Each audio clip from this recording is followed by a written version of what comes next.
Bismillahirrahmanirrahim. Assalamualaikum warahmatullahi wabarakatuh. Sebelumnya perkenalkan, nama saya Muhammad Hairil Anam. Saya adalah salah satu peserta Latsar CPNS Kabupaten Tanah Bumbu tahun 2025, kelompok 2, angkatan 1, gelombang 1 dengan nomor daftar hadir 20. Kali ini saya akan mempresentasikan mengenai tugas kedua asinkronus pada agenda 1 tentang analisis isu efektivitas kinerja individu berdasarkan tupoksi saya sebagai seorang pengelola pengadaan barang dan jasa ahli pertama di Sekretariat Daerah Kabupaten Tanah Bumbu. Ya, sebagaimana yang disampaikan pada Permenpan RB nomor 29 tahun 2020 tentang jabatan fungsional pengelola pengadaan barang dan jasa, pasal 8 mengenai uraian kegiatan untuk fungsional pengelola pengadaan barang jasa ahli pertama itu memiliki 29 poin, yang dimana dari 29 poin itu saya angkat 5 diantaranya yang berwarna merah ini untuk saya jelaskan di slide berikutnya.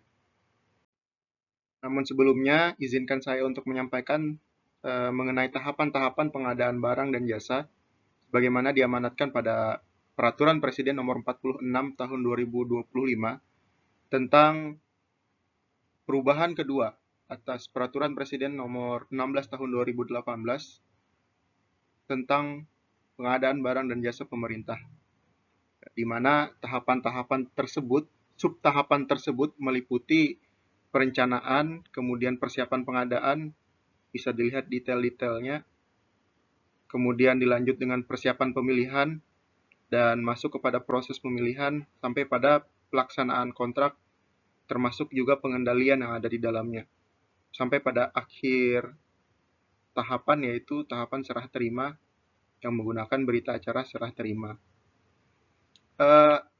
Di antara beberapa tahapan ini, masing-masing memiliki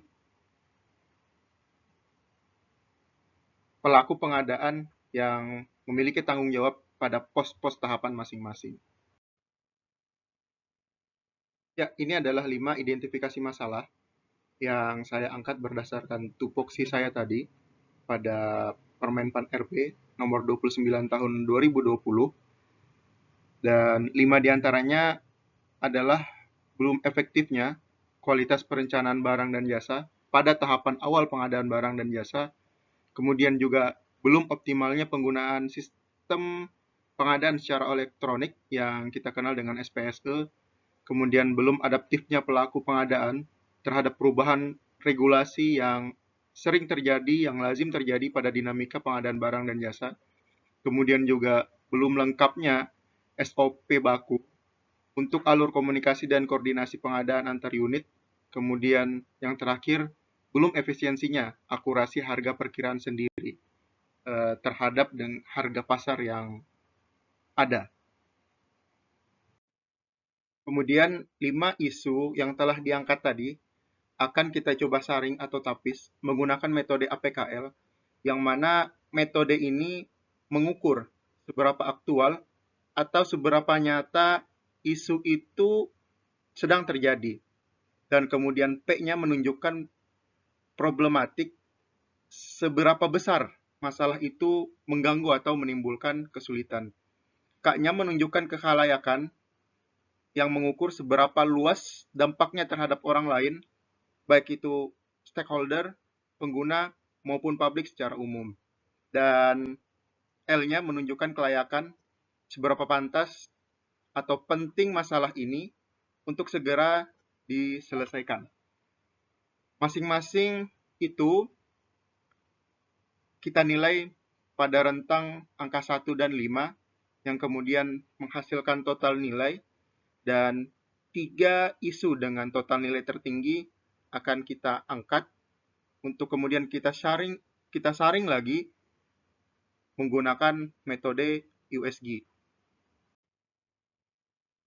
Selanjutnya ini merupakan 3 isu dengan total nilai tertinggi menggunakan metode APKL, yang kemudian akan kita tapis lagi, akan kita saring lagi untuk menemukan satu isu tertinggi di mana kita akan menggunakan metode USG yang menunjukkan skala 1 sampai 5 di mana U-nya menunjukkan urgensi seberapa tinggi tingkat kebutuhan pada masing-masing isu ini untuk segera ditangani.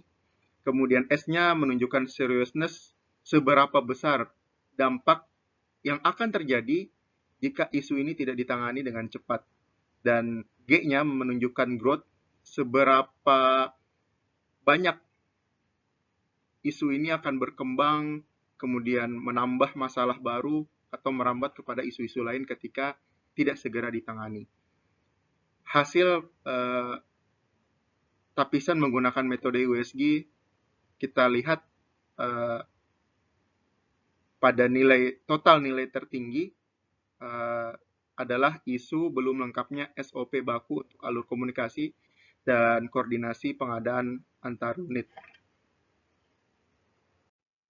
Hasil dari isu yang telah mendapatkan total nilai tertinggi tadi akan kita analisa kembali menggunakan diagram fishbone. Kita lihat pada slide ini menunjukkan bentuk tulang ikan di mana masalah utamanya adalah belum lengkapnya SOP baku untuk koordinasi pengadaan barang jasa antar unit kerja.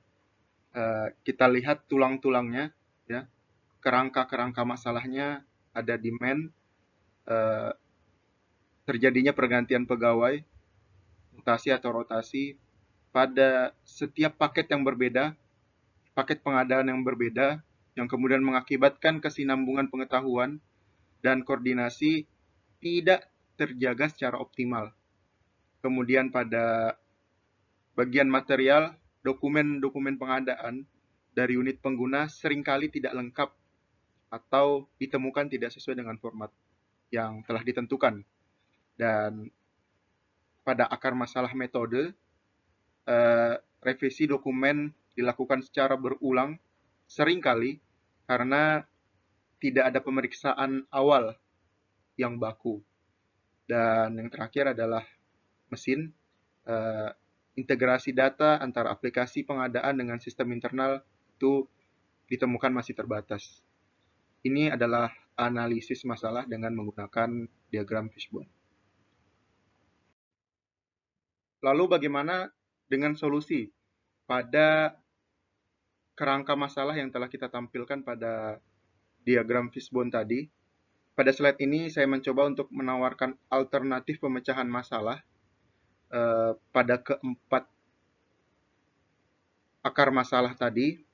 Yang pertama, tentang terjadinya pergantian pegawai atau mutasi atau rotasi pada setiap paket pengadaan.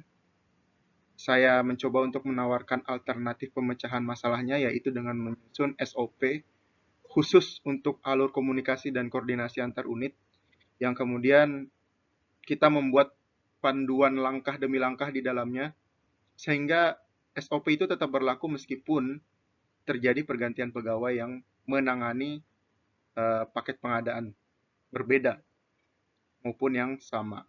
Selanjutnya, untuk masalah dokumen pengadaan dari unit pengguna yang sering kali tidak lengkap, alternatif pemecahan masalah yang coba saya berikan adalah dengan menyediakan template dokumen perencanaan yang sifatnya baku dan kita sepakati secara bersama sesuai dengan format yang dipersyaratkan tentunya dan mudah diakses pada semua unit pengguna.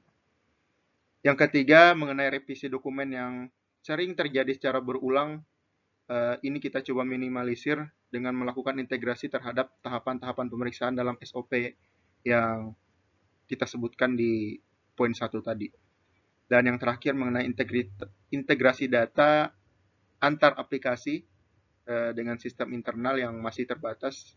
Alternatif pemecahan masalah yang coba saya berikan adalah dengan mengembangkan atau kita optimalkan integrasi antara aplikasi pengadaan dengan sistem internal agar dapat sinkron dan otomatis.